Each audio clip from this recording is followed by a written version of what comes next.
Hey everyone, welcome to Audiobooks All Day. And today we're going to be talking about Alice's Adventures in Wonderland. And for all of you who heard Alice in Wonderland, like I was, the book is actually called Alice's Adventures in Wonderland, which it took me a very long time to figure out. But the book was written by Lewis Carroll in 1865, November of 1865. And for those of you who are unaware, that was a long time ago. And Lewis Carroll is actually a pen name for Charles Ludwig Dodgson, Dodgson, Dogson, Charles Ludwig, last name. And he was a mathematician / lecturer at Oxford. And he felt he didn't want having written a children's book to interfere with his career. So he actually wrote under the pseudonym of Lewis Carroll so that it didn't interrupt his fancy being a mathematician. And one thing that's interesting is that since it was written like over 150 years ago, it's public domain.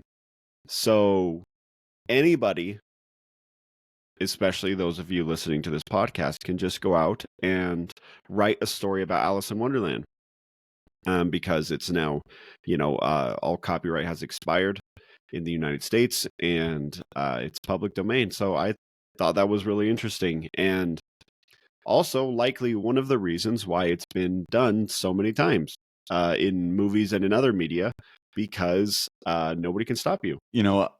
I was comparing this book a lot to the only frame of reference that I had, and that was the Disney movie.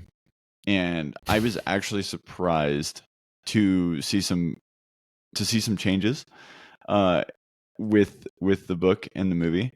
And maybe just to start off before getting in there, it's read by Scarlett Johansson. So we listened to the audio, like the Audible version Plus. of it, the only on Audible, the Audible Plus version. And I gotta say, she did amazing. She did amazing. She did a really good job. And not all actors are good voice actors, and not all voice actors are good narrators. But she killed it. Yeah, she did great. There were so many times I was looking at it and being like, I cannot believe that Scarlett Johansson is doing all of this. So she did amazing. It was really fun to listen to. But I'll tell you what, there is no more stressful book to me than Alice in Wonderland. It starts out, with this girl who's sitting there, and a rabbit runs by and it starts talking. It's saying, I'm late, and hops down a hole in a hedge. And so naturally, she thinks, I'm going to 100% follow this rabbit. And so she goes down and she starts falling, just like in the movie, right? Just like in the movie. Except when she's falling in the book, you get a little bit of an insight into her brain. So any normal person who's falling for especially an extended period of time, as Alice is falling, would think, like they'd be screaming, they'd be freaking out, they'd be making amends, I don't know. And I mean, especially like a little girl, like you'd be freaking out, but she's just like thinking, when I get to the other side of the world, Australia, New Zealand, I wonder, if she was like talking about curtsying, she's like, oh, that'd be silly. I don't want to like curtsy for them when I ask them which country I'm in.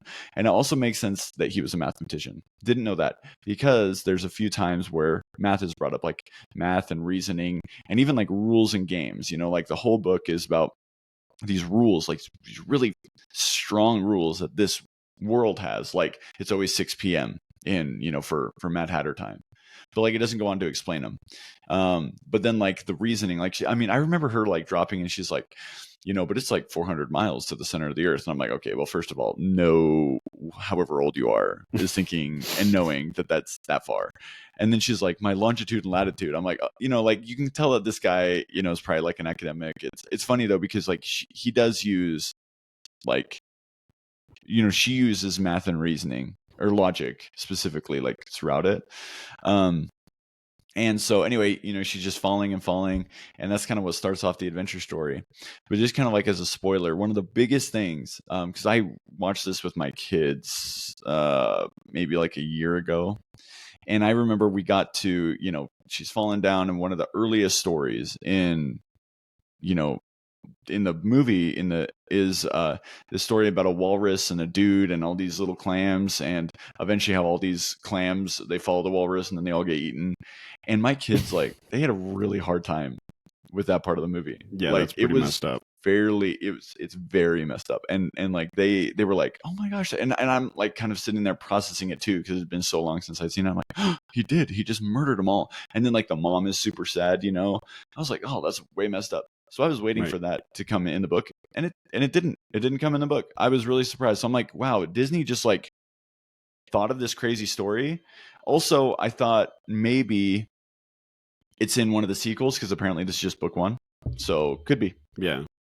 I don't know. I did think that was weird. It's because I assumed that something that messed up that Disney was just putting it in, because there's plenty of like these little crazy encounters that she has that they don't put in, like the one with the griffin and the turtle. Yeah. But instead they decided like, hey, let's just add this homicidal walrus and just put it in. And I thought that's kind of messed up. But I think it's, I really, okay, I had this thought. I felt like Alice in Wonderland is one of the most original books I've ever read, because, after reading hundreds and hundreds of books, from fantasy, old books, new books, the ones in between, history, fiction, fantasy, science fiction, all these different types of books. There's a lot of themes that are repeated and that you see again. And there's always, the good authors are always able to bring in some original elements or put it in a new spin. But most story elements are stuff you're pretty familiar with. And from the second she walks through that first door at the bottom of that rabbit hole that she found herself, it's just complete nonsense. And it's actually very hard to do nonsense.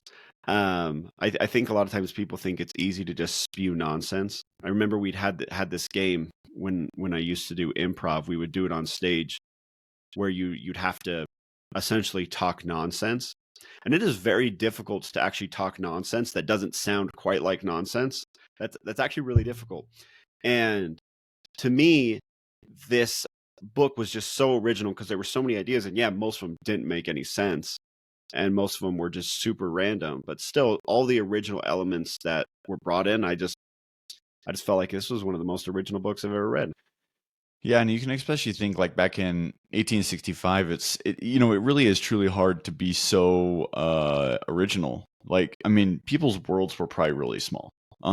Right. And in terms of like, the world may be larger from like their lived experience, but I think that people aren't really focused on looking outside and being uber creative. I can especially think like in 1865, like this would have been a crazy, like I was trying to make sense of this book to me, like why is it a classic? Because, like sometimes when I look at old classic books, like there's things I like about them for sure, but sometimes I'm like, it's also a classic because there wasn't a lot of books written back then. So it's like, right. This one was a book sparse that happened to be there, and so people read it and thought it was great. But when I was looking on Wikipedia, just trying to like figure this out, it does talk about that Alice is an example of the literary nonsense genre. And I did not know that this was an actual genre, but just FYI, it's a broad categorization of literature that balances elements that make sense with some with some elements that make sense and some that do not, with the effect of subverting logical reasoning. And I that kind of like helped me think like, oh, this is like an actual genre. Like he's intentionally writing. He's not like a crazy person who just decided to put in all these things. Because I'm not gonna lie, when I got to so this is kind of like assuming that maybe you guys have like listened to the book, but Like one part of it that was really uncomfortable for me to listen to was when she comes upon this lady who's holding a baby, and this baby won't stop crying. And dude, like this lady is shaking the baby. She's shaking the baby. She's throwing the baby up. And I'm like, this is abuse of this baby. Stop. Alice, grab the baby. And then eventually, like, she's just like, fine, you hold my baby. And then the baby like slowly turns into a pig, and then she like throws it away. But like while she's holding the baby, it like starts to turn into a pig. And she's like, if you turn into a pig, I'm throwing you away. I'm like, what a strange thing to say to a baby, But like it was so messed up. I was like, this is so weird. But like that's kind of how I guess the book is written. I wouldn't have written that. But then like because I've been to Disneyland so many times, I'm just like, yeah, card people. Of course. Right. The Queen of Hearts. I kept thinking that's not in the ride. Yeah, right. That can't be real. There is that's not on the ride. And something else that I thought too is she changes her size much more. Like pretty much the whole thing of the book is her trying to figure out her size, and she's eating cakes that manipulate her size. She's using a fan that manipulates her size. She's eating mushrooms that manipulate her size. It's like she's constantly manipulating her size. And it plays into the very end where she's on trial, and then as she gets bigger, and I kind of like that it says as she got bigger, her confidence grew. I was kind of like, that's so interesting. I bet you there's a lot there. But actually, speaking of a lot there, I actually think, right, I feel like the whole story of Alice in Wonderland is a metaphor for growing up. And this is why I think that. Throughout the whole book, throughout all the nonsense that's going on, she's continually questioning, at times she's really like jumping in with both feet, and other times she's like, I don't really get this. And at the very beginning, right, she has those the cake and the bottle, drink me and eat me, which start changing her size. But the very, very start, at the bottom of the rabbit hole, in order to enter Wonderland, she has to grow smaller. And then at the very end, as she gets to the point where she starts to reject the nonsense, that she kind of vacillates back and forth, she's changing size a lot, but at the very end where she starts to reject all the nonsense and say, very definitively, like, hey, I'm not going to be a part of this. I don't understand what's going on. She starts to get bigger and bigger and bigger. And until she gets so big that she's out of Wonderland. And so I believe that I feel like this is a really strong metaphor for growing up, where Wonderland is childhood. It's that nonsense. It's the absurdity. It's the craziness. And she had to go smaller. She had to become a child to enter into that nonsense.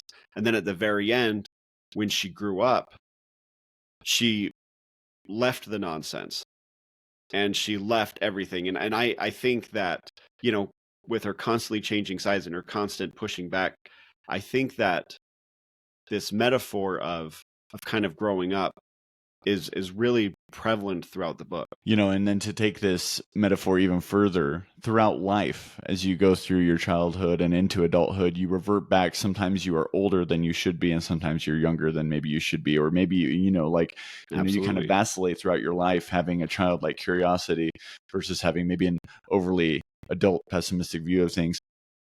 I loved your breakdown. And I tried to find some element of that clarity of like, that's why he wrote this book. And I still don't think that that's actually like, I don't think that that's true. Like that he wrote it with that, but I love it. And he should have written it for that, because it makes so much sense,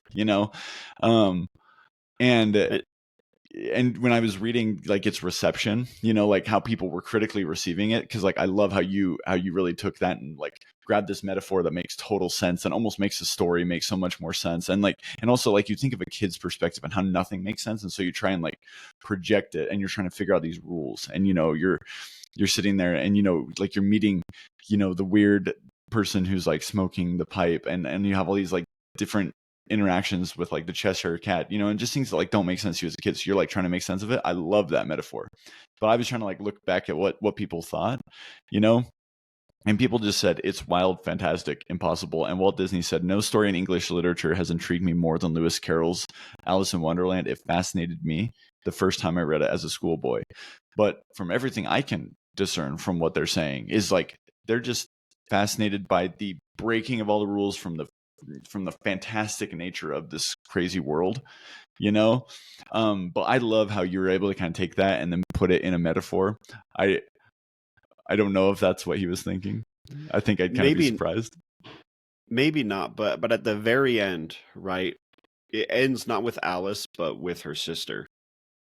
And she doesn't say what I said, but she does kind of go on like how she was so glad that Alice had this dream, this adventure, and so that she can help her children when she becomes a mother and grows up, that she can help her children essentially experience, adventures and whimsy. And I like what you said about sometimes we're too big for a situation, sometimes too little. But I also think that, let's just, we're already in there. Let's just take it another step back. That uh, Alice continually changing in size is not just a metaphor for growing up, but it's a metaphor of how we need to live. That there are parts of us that we need to be adaptable. I've absolutely found in my life in certain situations where I behave differently.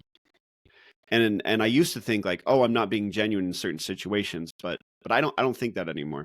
I believe that there are a lot of facets to who I am, and there are a lot of facets to how I interact with the world, and there are behaviors that I have that are appropriate in one setting, and behaviors that I want and that bring me joy and help me accomplish what I'm trying to, and others that don't, but in a different situation that could be flipped.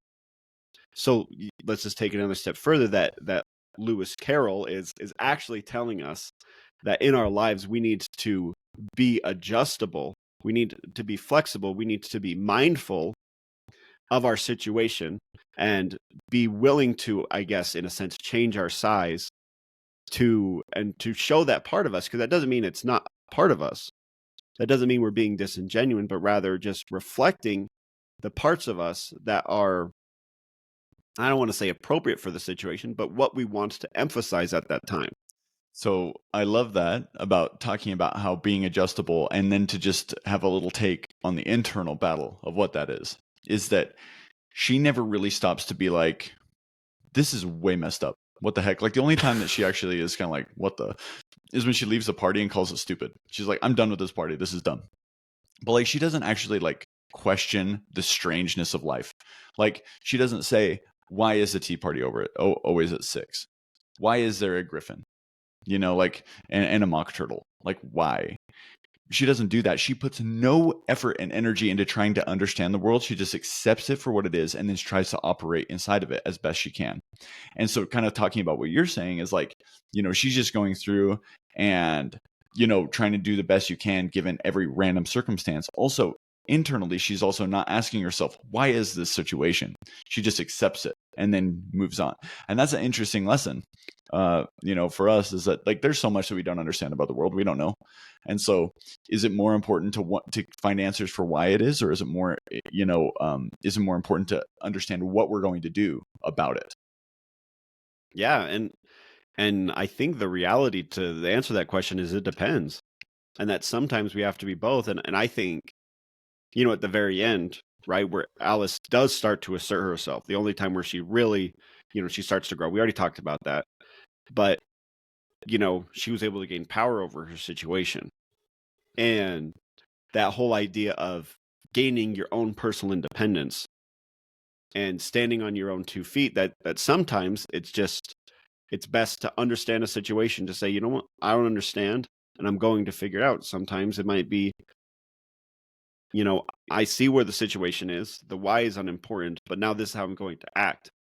And Alice just kind of giving that example to us of, starting to figure out of, okay, it's my time to stand and my time to find my independence, and to, if you want to mix that with the metaphor of growing older, it's my turn to be a grown up and to take charge of my situation. Yeah, and I think that just was so wild about this is that like he probably wrote this just as such a fun, fantastical story that he didn't even really want people to think about it. And now here we are thinking about it super hard, where he's just like, this is a fun adventure story.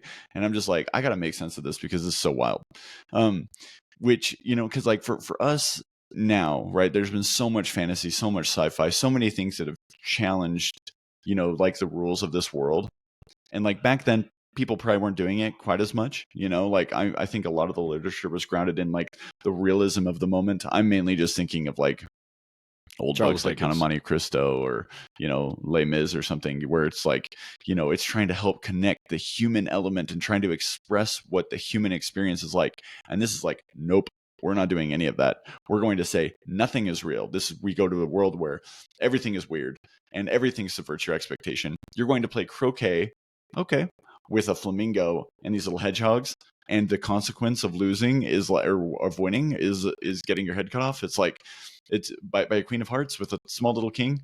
I mean, it's just like, it's so crazy. And it's funny, like how I have, because of like, maybe going to Disneyland or watching the movie, like I like accept this story. And so it kind of takes me like reading it or listening to it and being like, oh wow, this is a wild story. And then starting to appreciate it a little bit more for the for the way that it influenced really great characters. I mean, like I know Dr. Seuss was really influenced by Alice's Adventures in Wonderland and helped him create fantastical worlds that, granted, I think have a little bit more lesson takeaways, like Yertle the Turtle, like, okay, got it. Like I learned something. So anyways, I love the book, actually. I mean, except for that baby part, which just stressed the crap out of me.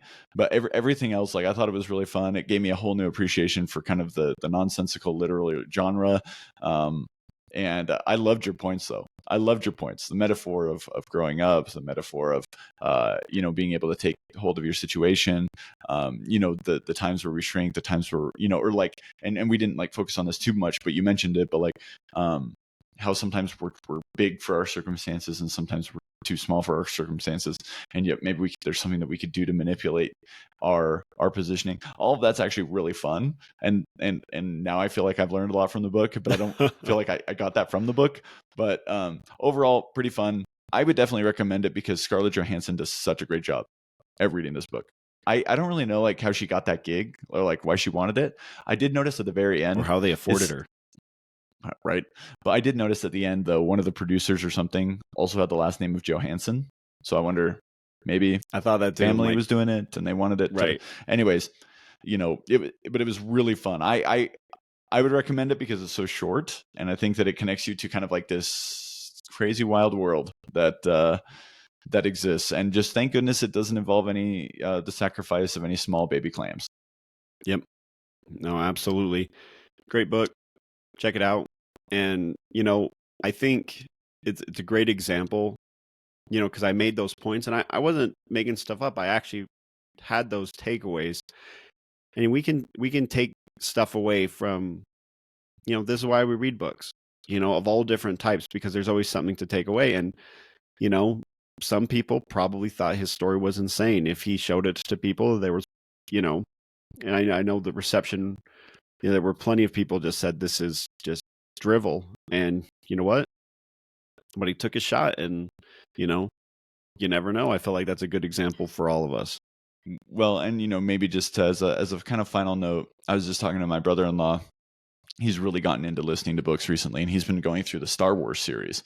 So he's been mainly focused a lot on the Old Republic and the books kind of in between the Clone Wars and and episodes 4, 5, and 6.